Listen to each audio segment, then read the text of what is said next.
America must help Sudan. America is the one funding the government in power and the factions. Opposition. Now, Trump is saying, I'm coming to help, just like what he did in Israel. America funding, giving guns to Israel to kill Palestinians. Then he comes and says, I am ending the war. Just like they are doing in Ukraine.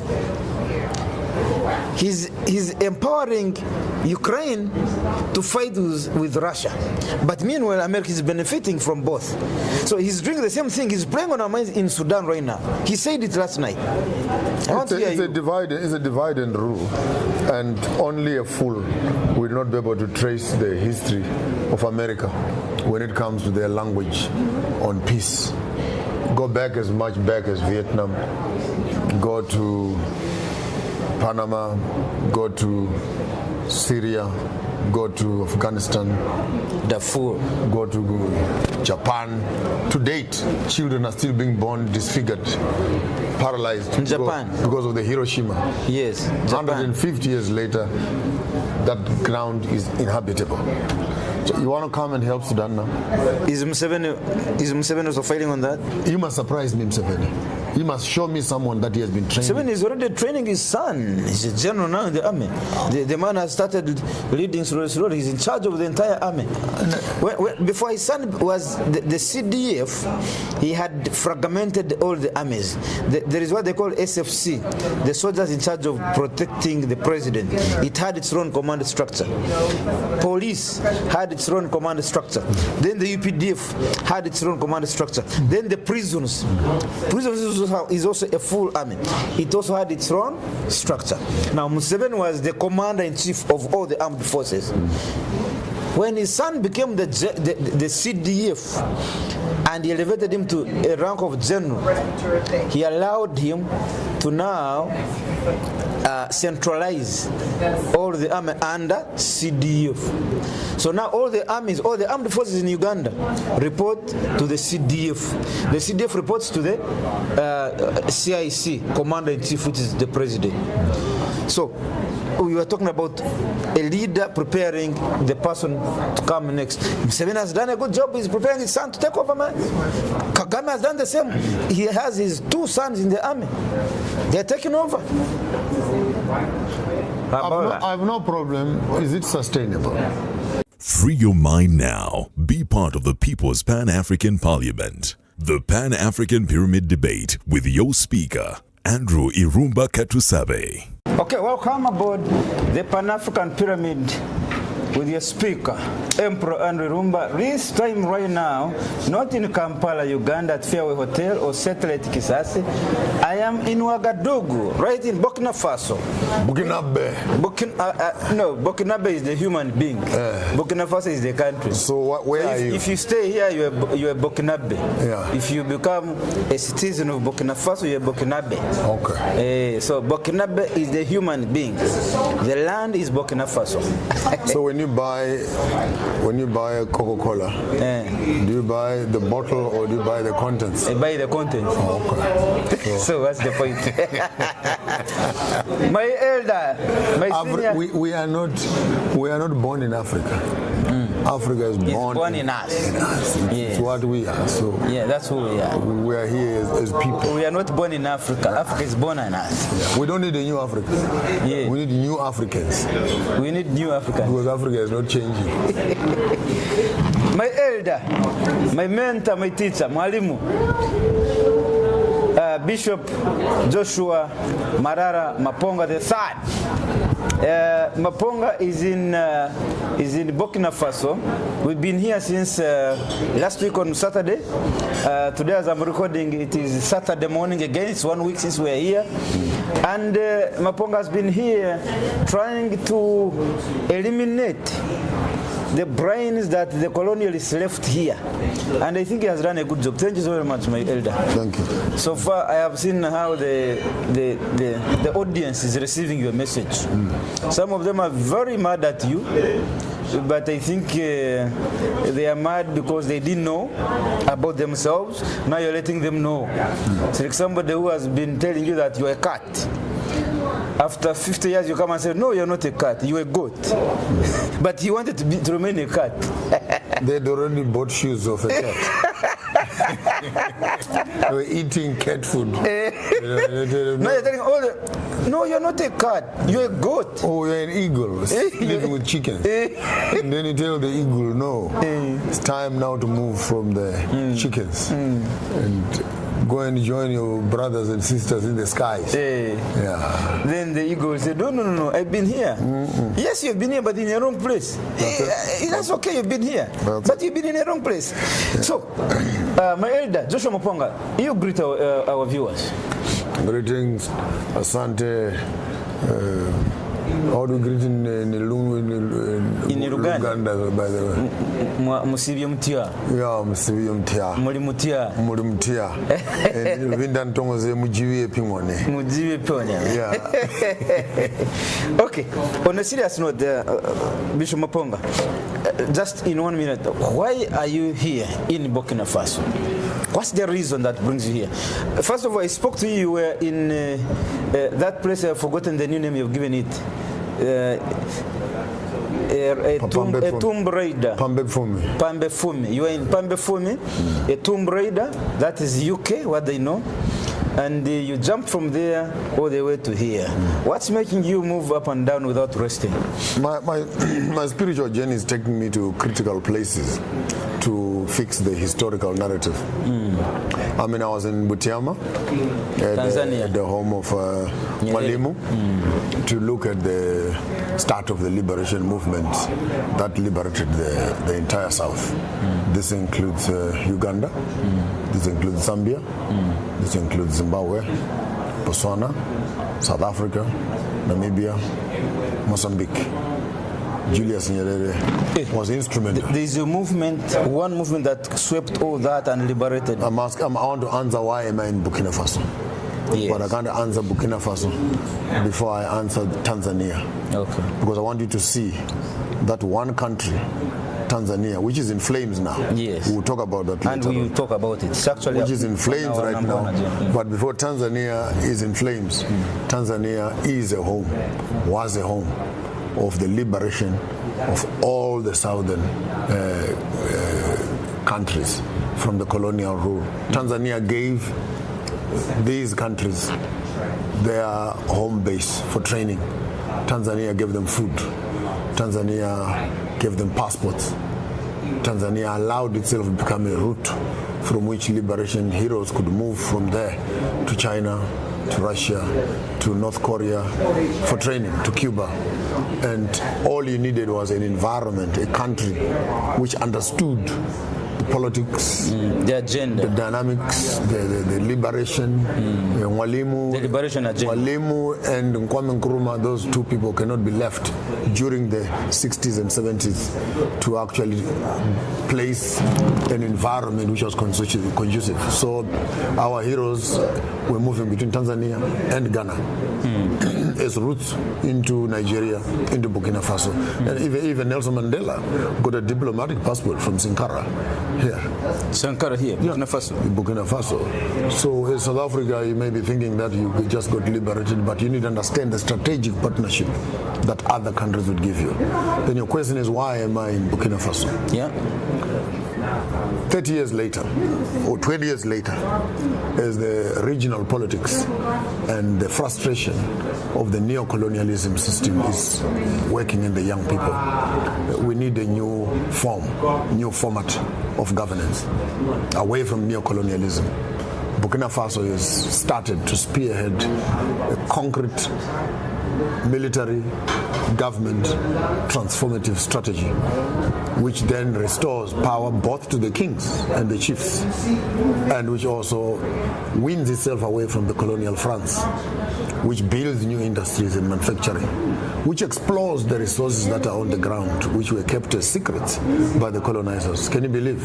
When the French left here, Burkina Faso was said that they have no gold, but they have uranium. But if you've done your geology very well, wherever there is uranium, there is platinum, there is lithium, there is gold, there is 14 other minerals that go with uranium. So the 14 yes. other minerals in Burkina Faso that go with just the uranium concept, where uranium is found as a stone within the stone. Yeah, there are other minerals inside. So now France is angry. The French told them that you don't have minerals. No, they were told they don't have gold. The French told them that Burkina Faso has no gold. Burkina Faso has no oil. But now when mothers are digging wells in the bushes, and then they say, no, we cannot have water here. Some of the water is coming oily. What is this? 5 meters into the ground. Mali, for example. Then boom. But the colonialism had maintained on their own research that there's nothing. Why? Because we want to keep your treaties and your agreements with other countries and keep these countries in poverty. We are in Burkina Faso to see how an African country can unlock its potential. Burkina Faso will work as a launching pad for the revolution, the economic revolution. Julius Nyerere and Tanzania worked for political revolution. But now Africa is almost politically liberated. But the new war, which we see starting now, it is the war of economic liberation. And I want to send a message right at the beginning of the program. Any African president who is not aware of the type of war we are fighting now is bound to lose, because people are no longer interested in slogans and guns. People want... We're independent, but your gold is somebody's business. Want manufacturing. I've been saying this for the longest of time, Rumba, but now you know that. Yeah. We want manufacturing. We want beneficiation. We want industries. We don't want bilateral treaties and what that tell us what to do with our things. We want a government that will look at the community and say, how do I make this community sustainable? Okay. So now, you brought in an important aspect when you're talking about your strategy of economic war, liberation. You bring in Tanzania, and we were intentionally intending to discuss Tanzania. In your thinking, you are positioning Tanzania as your strategic ally in this war, but Tanzania is in flames, Bishop Maponga. The war that Nyerere and the dream that Nyerere had, it looks to me that somebody in power right now is seceding from those principles. So are you going to have a Tanzania ally with you to fight on the economic war when the citizen cannot even speak? I mentioned Tanzania, and I gave it the accolade that they gave us political freedom. But their failure to translate political freedom into economic freedom, emancipation, into industrialization, has caused actually the political parties to still think that they can still run around with slogans. And the slogans of democracy have now shown us that democracy can be manipulated. We've seen that in Cameroon. We've seen that in Madagascar. We've seen that in Tanzania. And we've seen that in Ivory Coast, where the leaders of the parties, the leaders of the government, and even during Mugabe's time, let me not be selective, even during Mugabe's time, we have seen how elections have been rigged.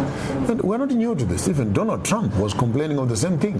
So even the mother of democracy herself is not sure that the system works for the best. America itself. So the Tanzanian model says, when you have liberated people, when they put down their guns, the next level, they want to eat, they want to work, they want to build, they want to have a good life. But no, you continuously keep on the slogans. You now have the instruments of power in your hands. Why are you not converting those instruments into business models that will employ your own community and society? So, Bishop Maponga, what is Tanzania's problem? Is it Suluhu? Because I see the other presidents, they have been working alongside Pan-African principles. Is Tanzania's problem now the current president? The problem of Tanzania, I cannot look at it in isolation. I need to look at Tanzania and parallel it with Nigeria, and also put Sudan, and also put Mozambique in even parts of Kenya. You see, when I talk of the power of religion, I don't think people fully understand. Islam and Christianity, these are not religions. What are they? These are political parties. No. I'll explain. No, we've grown up knowing these are religions. Christianity is meant to help people to look towards heaven so that the colonialist can enjoy the benefits on earth. The African must not worry about... Wait a minute. Christianity focuses you to go to heaven. Yes. But when you reach heaven, they remain here. They know that there's nothing, you're not going to go to heaven anyway, but you must focus on that. But for them... So that the things of this world, my brother, the things of this world will come and go. These things are not important. So your consciousness is not towards where you are. Your consciousness is moved to where you're going. Islam, on the other side, their intention is political, to make the whole world Islam and be under the rule of the Arabs, who are the imams. Mecca becomes the capital city. Sharia law becomes the principle. So Muslims are not here just to preach and go. They are here to preach and take over. That's why when they get into any community, first thing to do is to kill the culture of that community, make sure there's a mosque in there, and everyone there begins to function. They don't tolerate indigenous cultures. They only tolerate their dominance in the Arabs are in control of Islam to take over governments. So both Christianity and Islam, and West still, Judaism, which is Israel. Israel also on the other side wants to dominate the world through the banks, through the financial systems. So I could quickly say Muslims is an oil war. Jews, it's a banking war. Christians, it's an ideological war. And all these are fighting over the conscience of the African, who will have dominance over the other. Christians are focusing Africans to look in the skies, in heaven, as they remain here, take over our resources. They don't even remain. They are taking over now. But don't fight, because your rewards, yours, your reward is in heaven. Your kingdom, your kingdom is in heaven. Yeah, not here, leave it for us. No, leave the things of this world. They're not important. They're useless. They're useless. What's important is the kingdom of God. Eternal life. Yes. In heaven. Yeah. So please. But when you ask him, let's go together. No. I will find you. The white man is not going to heaven. The kingdom is in heaven, and you are here. Let's go together. Yeah. No. You think if there was heaven, the white man would have told the black man, let's go? No, you wouldn't. If there was heaven, the white man would have told, there's nothing up there. You remain here. Yeah. So it's a political war, and what I see in Tanzania, it's a mixture. We have Madame Suluhu, who is a Muslim, and inherited a legacy of Nyerere, Magufuli, and what a contrast between Magufuli and Suluhu. What a contrast that you if you fail to understand the footsteps in which you are walking and the ideologies. I was there in Butiama. I walked a bit of Tanzania. With the amount of resources that Tanzania has, the Tanzanites, the gold, the rare minerals, the landscape that is there, and you look at the poverty and the amount of oppression that is happening there, I think Madame could have done better. Because Tanzania was freer before all the countries in the south. But now it looks like they're lagging behind. And one reason what makes people lag behind, their religious persuasion. Wherever there's poverty, you find Islam, except in Saudi Arabia, because all the money and all the resources of Islam are going towards them, leaving the communities poor. All they have are toilets in a small little bucket to wash their feet. That's the level at which is. Show me one community that has become better because Islam went there. Show me a shop where Islam is running, where they're selling things, and tell me how that place looks like in Africa. I don't mean to Dubai. Go to Uganda right now. Go and find the shops where Muslims are selling things. How do they look like? How are they? They're looking. You tell me. They're looking good. No, I know the banks and other good places, but in the local community, among the poor people, where you find that there's a Muslim shop, tell me how those shops look like. The lifestyle, the slums, where there's dirt and there's mud, and borders and what. There you find Islam seems to thrive where there's debt and poverty. So, and of course a mosque. Yeah, there is a mosque. There must be a mosque. There must be a mosque. Every Friday and every day. And 5 times a day. Yeah, 1 p.m., 7 a.m., 1 p.m., 7 p.m., and so on. And 5 times a day, people are praying. So tell me, how much time do you have to work? And you're spending all your time talking to this God, talking to Allah. To give you blessings. But where do you get the blessings when you're not working? Is this a way of miracle money? That you must just talk to Allah and Allah will give you money when you're not working? Okay, now let's leave Tanzania. But before we leave Tanzania, what advice would you give Samia Suluhu? Because resign. Suluhu is saying she has won by 98%. No. But most of his opposition members, they're in jail. Yes. Others killed. Others. The parliament. They've just burned the parliament now. It's the state house of the parliament. They put it in flames. So the best thing, power, Irumba, is not what you have. Power is what people give you. Power is not what you have, but what people give you. Not how you manage them, but what they allow you to do. That's power. Power does not belong to a leader. It belongs to the people. Power belongs to the people. And when you misuse power, they withdraw it. People will take back their power to themselves. Is that what Tanzania is doing? That's what they are. Now what we have, people are on the streets. The army is now divided. The police are now deciding, do they join the army or do they join the people? But once the people with guns and civilians join together, the government must walk. If the army and the people join, read Madagascar, read Burkina Faso, read Zimbabwe, liberation, read South Africa. When the people who have guns join with people that don't have guns, the civilians, the government must run. Because the power that they have is what we have given them. And they forget one thing, these people in power, that the people that they are using to protect them, they belong to us. They are our children. Their homes are not in parliament. Their homes are next door. In our community. To us, here. So how do you leave your work in the morning and you are a soldier and then you find your own son you shoot him on the road, yes, protesting against the government? Tell me that if you're a normal human being, you'll shoot your son because you're at work. No, that can't happen. That does not happen. That's the reality. That you, even if you're in power, don't make too much noise. Because the people that are around you are guarding you, are not you. They are us. We are looking after you. Yes, you may pay the few that are around you, but they are not you.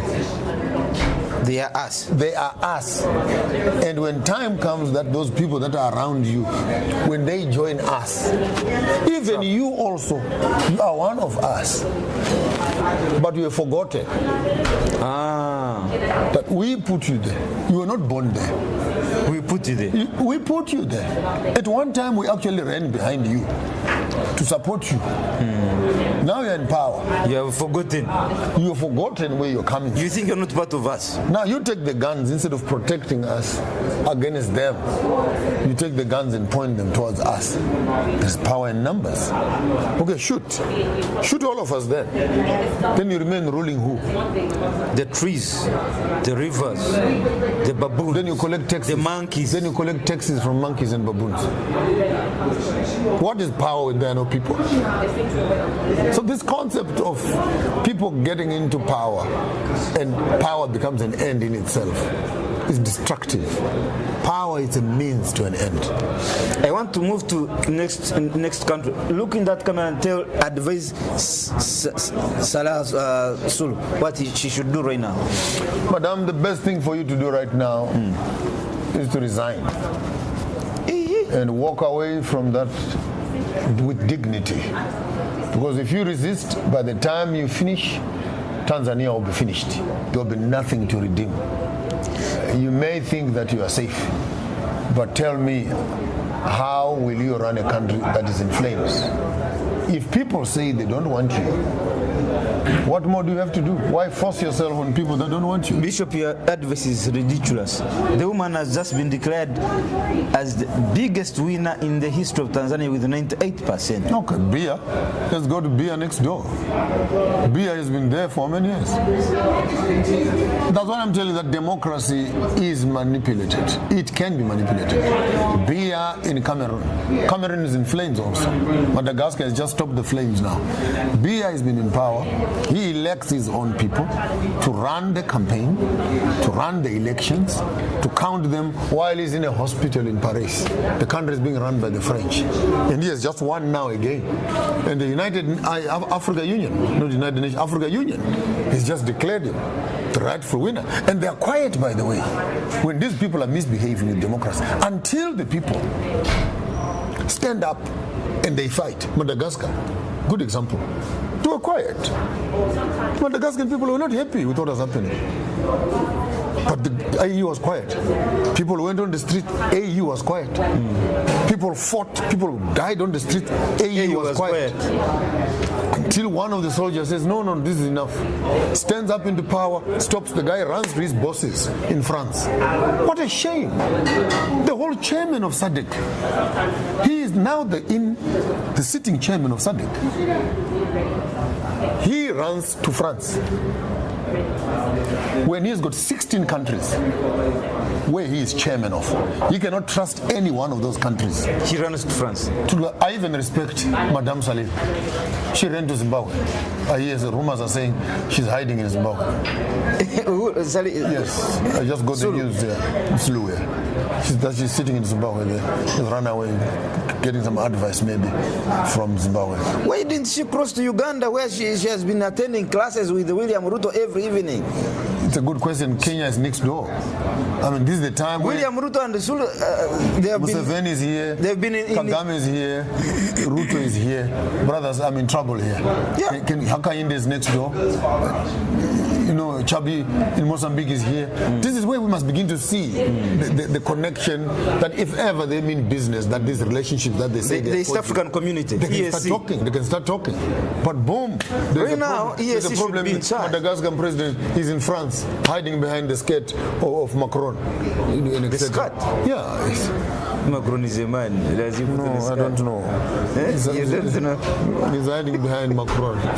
You remove the word skirt there. He's hiding behind the skirt of Macron. Macron does not put on a skirt. Oh, he's hiding behind Mrs. Macron there. Okay. Yeah. That's okay. Is Mrs. Macron a man or a woman? Macron is a man, but he has a woman. So maybe he's hiding behind the woman. He must go and check out Candice's file. But I mean, for too long we've been protecting this rotten behavior. Let's finish this point properly. When the people of Madagascar had problems, AU was quiet. When the people of Tanzania are having problems, AU is quiet. When people of Cameroon are having problems, AU is quiet. Ivory Coast, AU is quiet.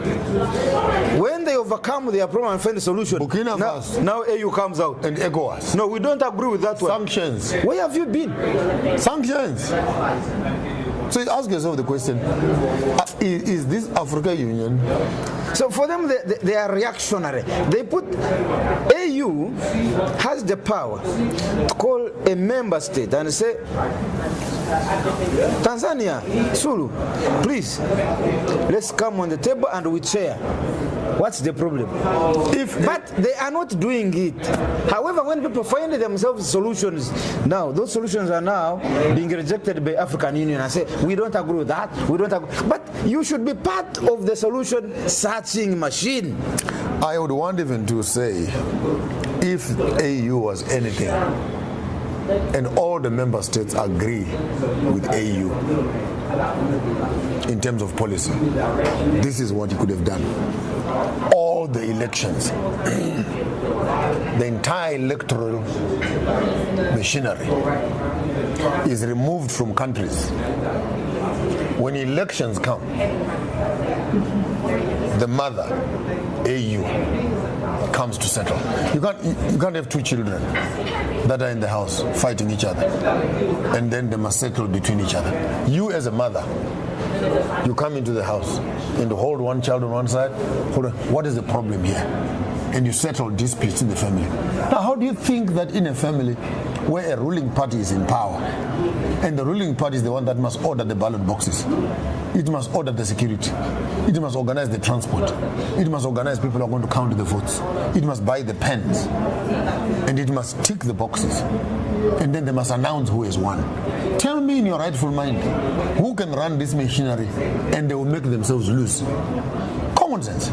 Uganda, talk to me. How do I employ and pay for opposition and run opposition and run the ruling party and conduct the elections, count the elections, and then I must lose? Bishop, you wait. When I'm talking about Uganda, you're going to say yourself, me, I'm going to do like this. If you're talking about Uganda, you're going to say yourself.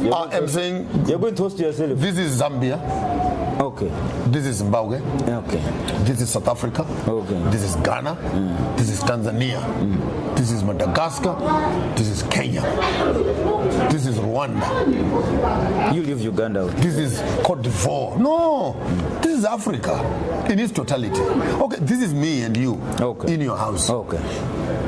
With your wife, beautiful wife, and then you discover that the man next door wants to take your wife, and then you help him to take your wife away. Are you okay? No, I'm not.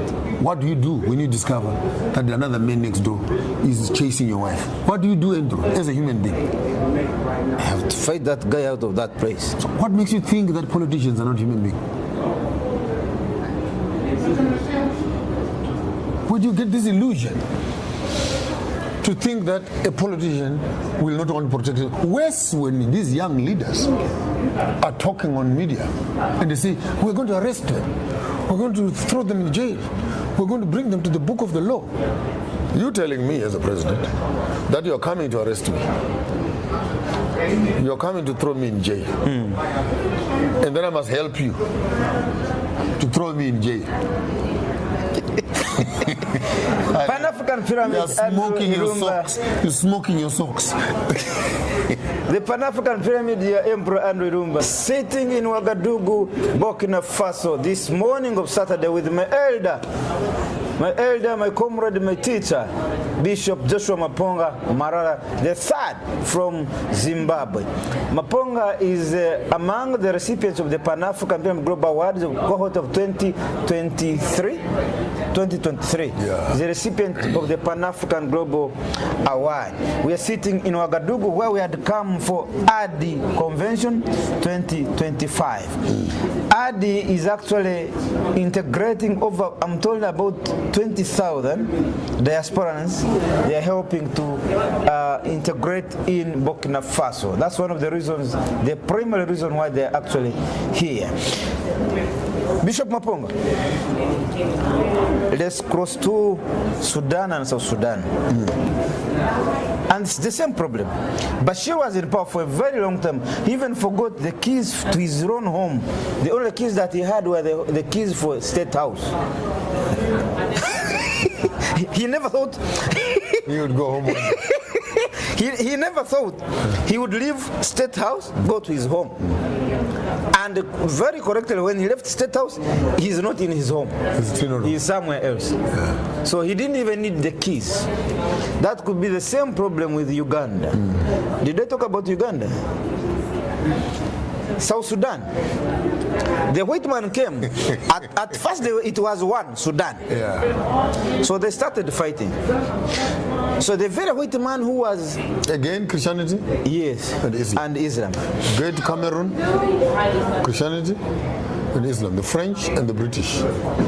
That one is more unique. Again, it's divided along those lines. So you need to see the element of the enemy amongst us. Religions. Who then divide us. So the white man told them, you know, you guys, you Muslims, up, Christians, down, you can't live together. Let's separate you. Then we have peace. The white man,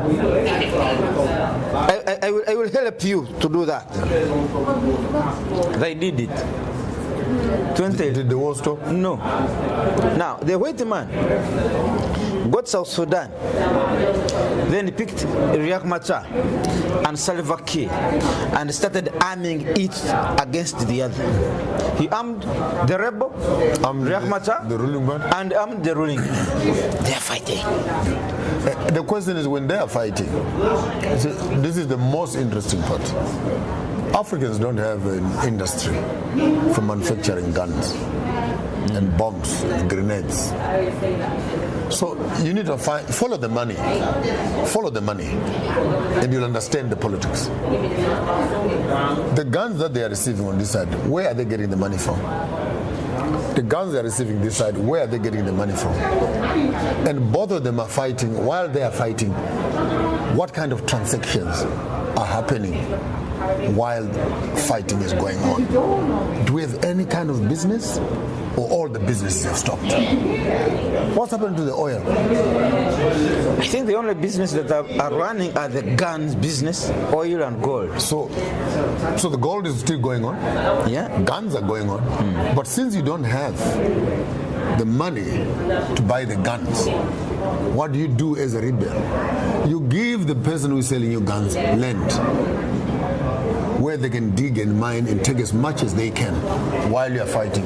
Then the one who's giving you the guns, you use your guns to protect him while he's looting your resources.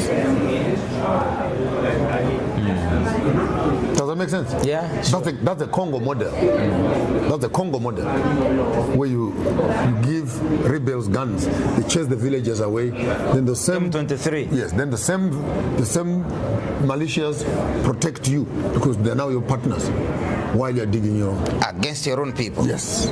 So the rebels will get a village, shoot everybody, chase them away, because that's where the minerals are. Then you protect that village, and you're giving money every month. The United Nations. You're giving more guns. Yeah. And the United Nations is running around with some small little white van, collecting the minerals, and then going back to their suppliers. While these rebels are raping and destroying the community. Elder, one thing troubles me. You are here, you can describe all the problems of Africa. After describing them, even describe the solution. Are you saying that all the 54 presidents of Africa are not aware of these solutions that you are giving us and the problems you are describing? So what's the problem? In two parts, they are aware. So if they are aware, what's the problem? Why are they not solving? They are in the deep end. They have swallowed the deals. They have signed treaties. They have bilateral agreements. They have signed the treaties of democracy. They have agreed that they will function and operate in a certain way. They have sold out the liberation. They cannot see what Burkina Faso is doing. To walk up and say, we're changing the currency. Imagine just a changing of one policy, of we're changing from the CFAs, what do you call it? CFAs, yes. We're changing from CFAs. What that meant is that now Burkina Faso can now begin to do business around the world at their own terms. Whereas before that, all their money was sent through France. Meaning that if they were buying grain from Argentina, France must approve because they are printing the money. Then they ask you, where are you taking this money to? We're taking it to Argentina. No, don't worry. We'll pay them. You give us the interest this side. You want to buy guns? To who? We will pay them. So they became the paymaster and controlling. Now that Burkina Faso has cut that umbilical cord, they're able to go to the factories. They're able to go to the direct manufacturers. When France was buying the grain from Argentina, bringing it here, they would buy it for $1. They come and sell it here for $5. You follow the business? And then Burkina Faso will be owing $5, but for only $1. You are buying a gun, the gun is $10.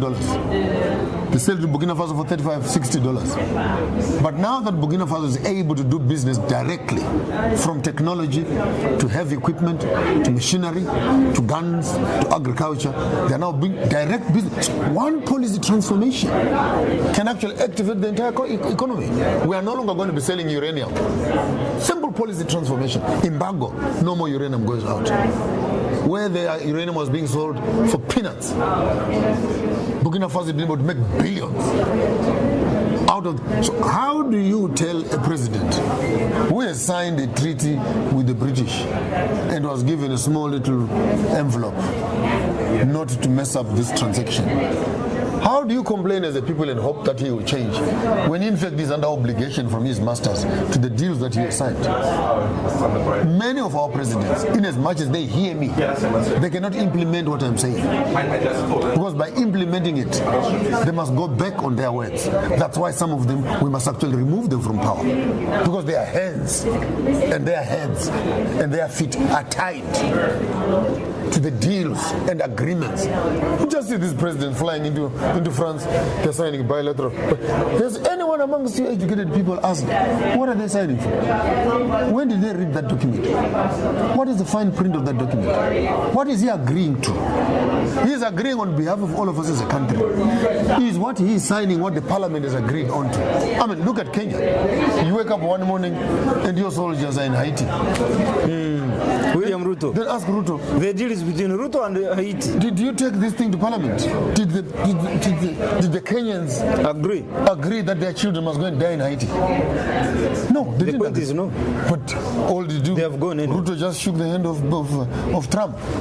And by morning, kids are shooting each other in Haiti because the president's got presidential power under the democratic system. And the children who are dying, there is no child of Ruto there. Ruto's kids are not there. Ruto's kids are not there.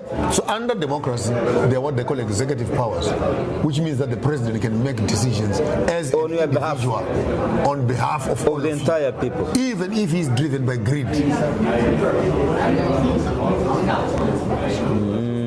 Now, how do you now tell Ruto to say bring back the soldiers when he has already eaten the money? You signed and they have given you the money. You signed. And the people are saying bring our children back. Some of them died. And how do you bring them back when the money is in your pocket? Give and take. How do you look to your principals? But you agreed, my brother. What's wrong now? Democracy is a crime scene. Democracy is a crime scene. A crime scene. Multinational companies have access to poor economies and abuse them as they please. And the law, using democracy, the law will protect them. From that abuse. That's why it becomes a crime scene. A crime scene. It's another crime scene because the one who is negotiating on goods that don't belong to him. He's negotiating with children that don't belong to him. He's negotiating with power that doesn't belong to him. He's making a decision as an individual without being given authority by the people who put him in power to make that decision. So how do you give the Chinese land that belongs to our forefathers, like in Zimbabwe? But the other day, so actually you are fighting with Chinese in Zimbabwe. They are destroying the very environment. I saw it. And I even saw somebody died in their factory. I'm not mixing my words. I've put the ministers of mines on critical things. I've put the MPs on critical things. I've put my guns even towards the government and said, we cannot as local people look at this. And the Chinese have not only started digging minerals, they've started killing people also. Shooting and killing. Chinese. When the people, now, and the government, this will be difficult. They were found with drugs. Who were found with the drugs? Chinese. And they were only charged $150. And they walked out. Hey, $550. $150. 150. Go to China. When you are found with drugs, what happens? Oh, Death penalty. They kill you. Yeah. I said, why not use the same principle they use in their country here? Yeah. Now, when they start killing people like this, the government tiptoes and holds these Chinese with cotton gloves. Now, the communities are beginning to stand to protect the land, and the government is now holding guns to protect the Chinese against the people. I want to ask you a simple question. This is not Zimbabwe only. This is Ghana. This is Kenya. This is Uganda. That when you see yourself as a government using our money, our taxpayers' money, our soldiers who are eating our taxpayer salaries, and you take these people who are supposed to protect us now to turn their guns away from our security and they point those guns towards us. I want to ask the president, so who are you saving? Who do you work for as a president?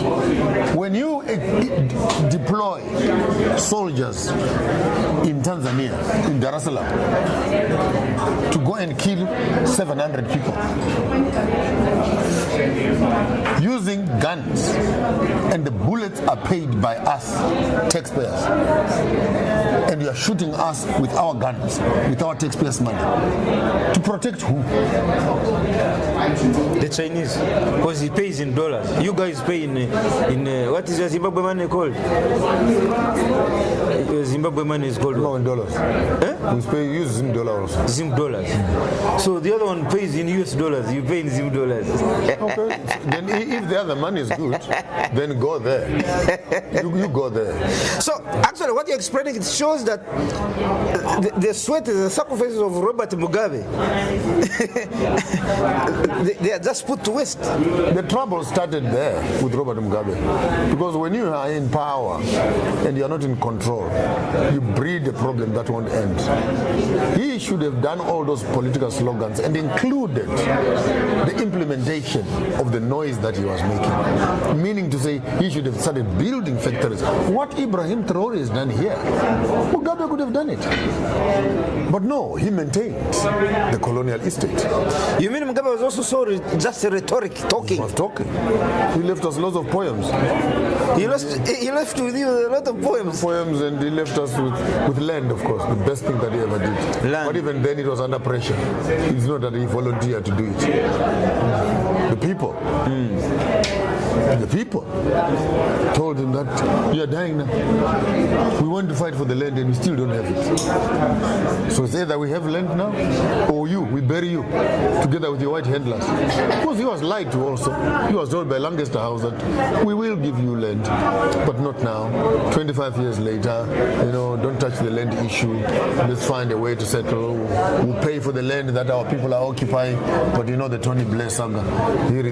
When Tony Blair went into power, he says, I don't have to maintain these colonial treaties. I'm stopping all the donations to Zimbabwe that I was doing. So basically, Zimbabwe government was running on British money to protect the white farmers that had land. And they were retiring soldiers from the army of the British in the World War II.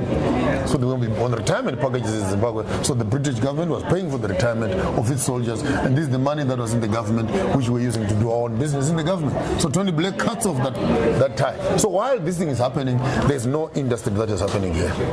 Take note of that scenario. There's no development that's happening here. Just a little bit of a school there, some small little trophies to keep black people happy. But no meaningful transformation, industrialization.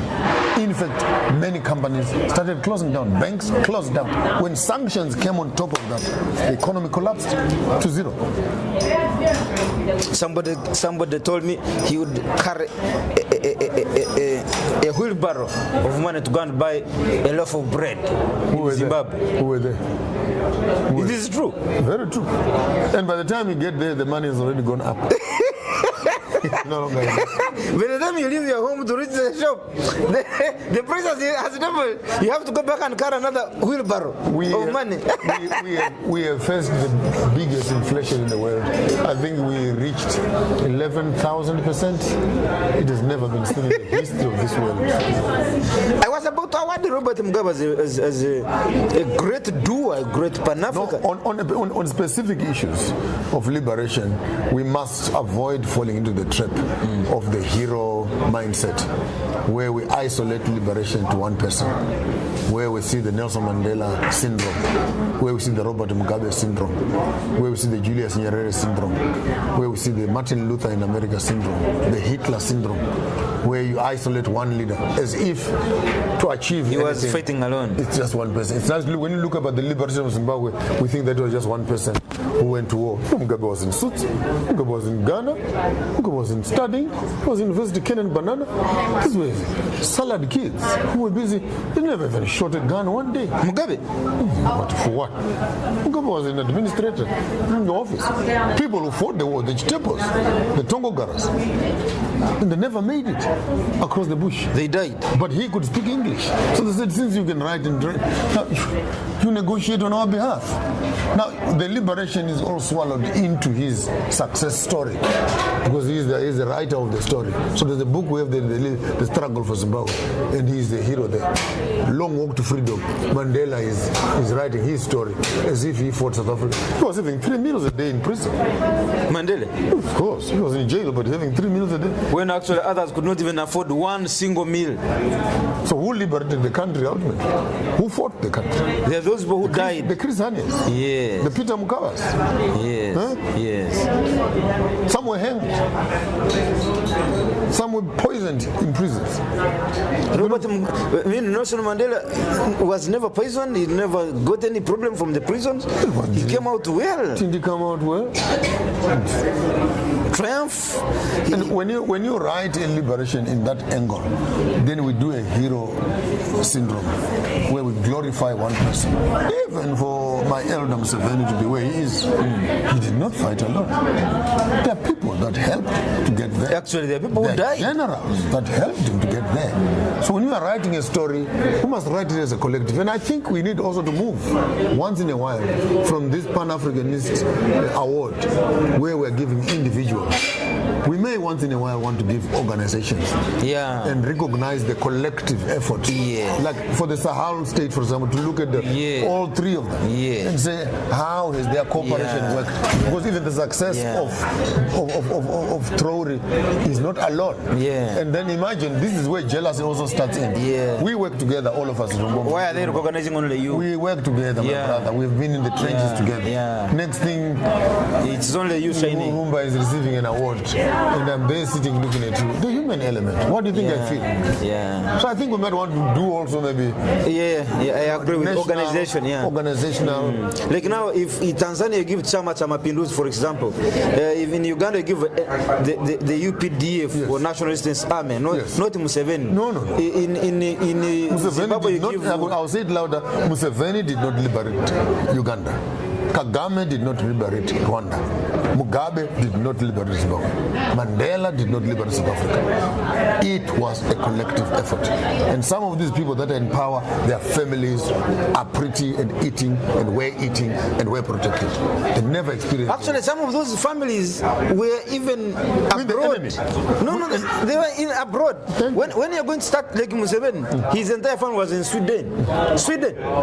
They first had to fly them out, then they start the war. I don't think who is this? Mugabe was in Ghana. This Julius Nyerere's family, when he was fighting, it was in Tanzania. No, they don't do that. They first fly out their family, then they come and fight.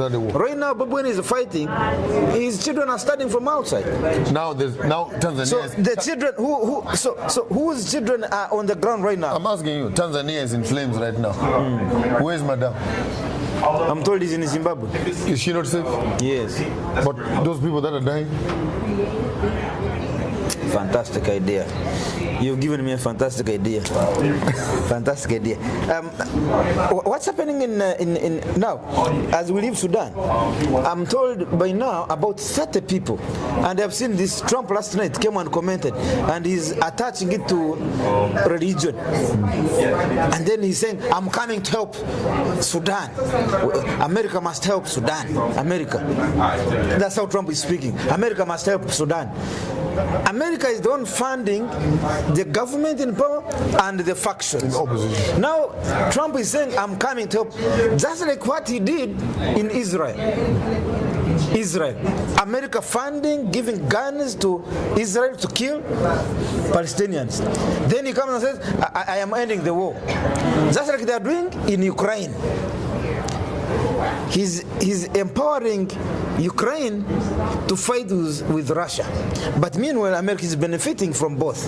So he's doing the same thing. He's playing on our minds in Sudan right now. He said it last night. It's a divide and rule. And only a fool will not be able to trace the history of America when it comes to their language on peace. Go back as much back as Vietnam. Go to Panama, go to Syria, go to Afghanistan, Darfur, go to Japan. To date, children are still being born disfigured, paralyzed in Japan because of the Hiroshima. Yes, Japan. 150 years later, that ground is inhabitable. So you want to come and help Sudan now? I mean, if I was supposed to speak to Trump, I would say, can you just go back and fix some of the problems you've been causing all along? Yesterday, Gaza.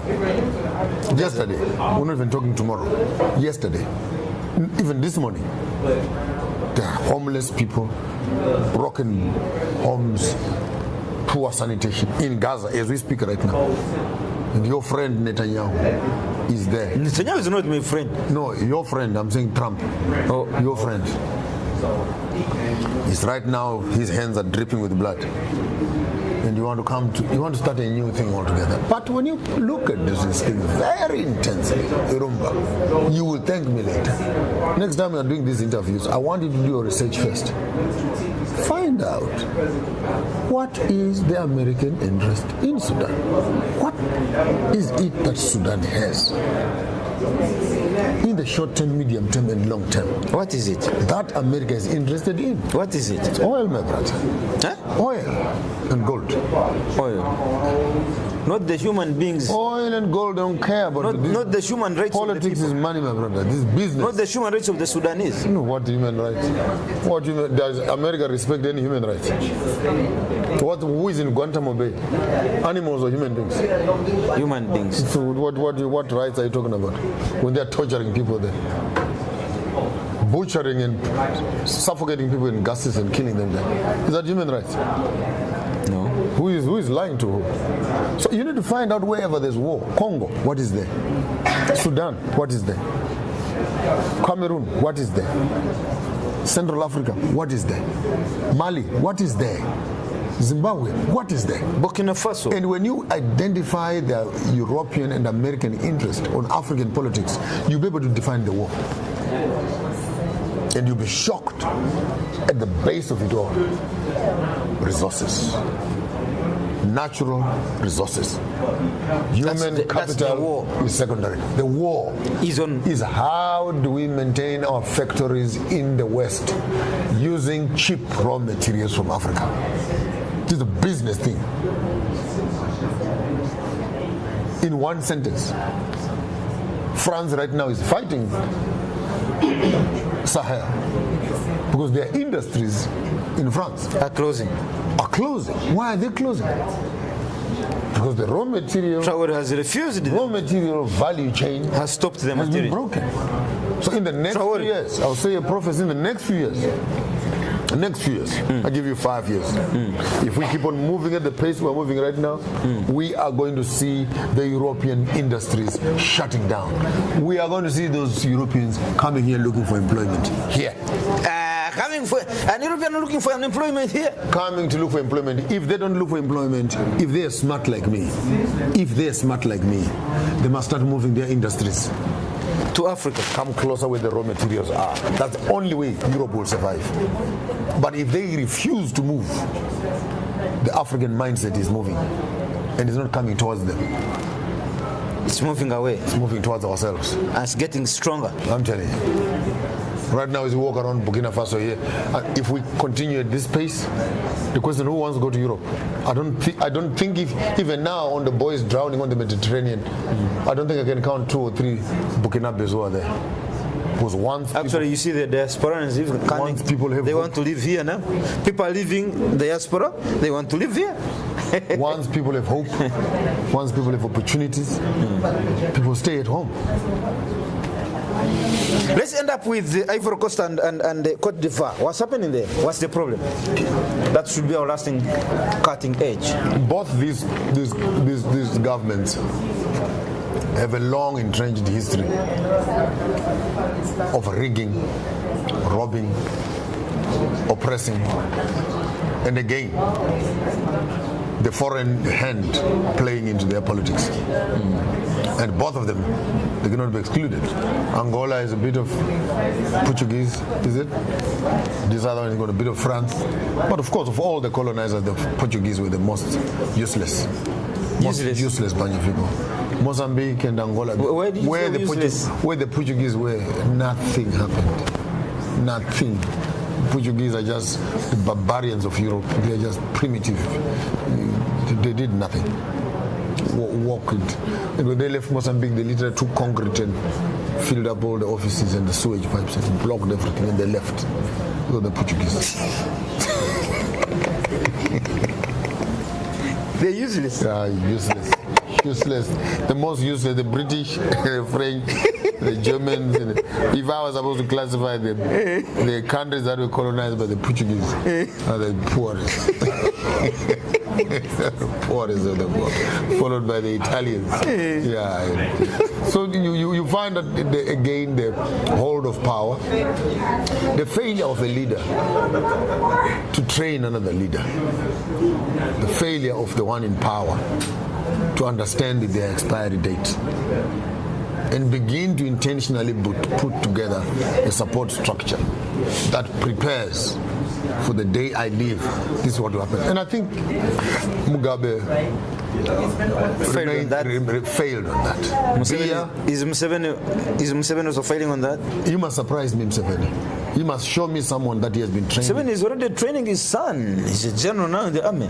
The man has started leading slowly. He's in charge of the entire army. Before his son was the CDF, he had fragmented all the armies. There is what they call SFC, the soldiers in charge of protecting the president. It had its own command structure. Police had its own command structure. Then the UPDF had its own command structure. Then the prisons. Prisons is also a full army. It also had its own structure. Now Museveni was the commander-in-chief of all the armed forces.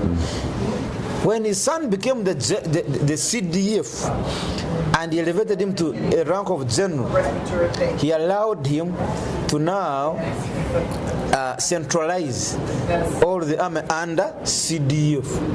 So now all the armies, all the armed forces in Uganda report to the CDF. The CDF reports to the CIC, Commander-in-Chief, which is the president. So we were talking about a leader preparing the person to come next. Museveni has done a good job. He's preparing his son to take over, man. Kagame has done the same. He has his 2 sons in the army. They're taking over. I have no problem. Is it sustainable? I don't know. Sometimes I think we must. You are speaking as a parent. We must be careful as parents that in the love of our children, we don't love them to the point of destroying them. Because you're going to create an empire for your children, which is okay. You are going to create a spoiling environment for your children. No, but remember, okay.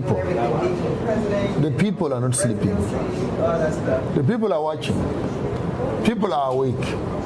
The day when you are dead and gone, your children will remain suffering under the shoes that you have cut for them. Don't force your children on the people. Let the people choose them. So that advice is going to who? To whoever is training his child. Let your child be loved by the people. Don't appoint them. Let them go to the communities. Let them build schools. Let them build bridges. Let them also learn to develop their own reputation. And let the people love them and win over the people to themselves. But when they come as an imposition from yourself, the day when we get rid of you, we will also get rid of your children and your wife. Gaddafi style. You know what I'm saying? It's simple advice. I don't even think this is complicated. I'm not even saying so maliciously. I mean, we have a similar thing happening in Zimbabwe, which is okay. The president has appointed one of his sons as the deputy minister of finance. That's fine. One of them is his chief of security. It's okay. His wife is minister in the government. It's all right. Zimbabwe? It's okay. I mean, Zimbabwe? Same disease. Why don't we end the show here, my elder? It's not a disease. It needs to be fixed. I'm saying it's okay. But remember, when things are set up like that, and for me, it's coming from a very good place, from a very good heart. That as an advisor, I would say watch out, because when you do so, you cut short the longevity of your family and children post your death. Because then you are blackmailing them with yourself and at your removal and at your exit. But Bishop Maponga, as we end up, many people who know that we are friends, that I am your son, they always ask me a question. Why don't you ask your guy to go in the system and correct things? Why are you shying away from leadership? I'm a social engineer. Even if I go and take over the system, but the people that I take with me there still have the mentality of the same system, it's a waste of time. I'd rather spend my time developing the quality of leaders that are able to run the system. If they want me there, I'm not elected. I'm not electable. You appoint me. And on that point, thank you so much, my elder, Comrade Bishop Joshua Marara Maponga III from Zimbabwe. We've been in Burkina Faso, Ouagadougou city. And my name is Andrew Irumba Katsabe, your speaker, and this is the Pan-African Pyramid. Thanks to our partner media sponsors, NBS Television, The Spy Uganda, Detective UG, Fairway Hotel, and Satellite Hotel. I sign out. Thank you so much. Free your mind now. Be part of the People's Pan-African Parliament. The Pan-African Pyramid Debate with your speaker, Andrew Irumba Katusabe.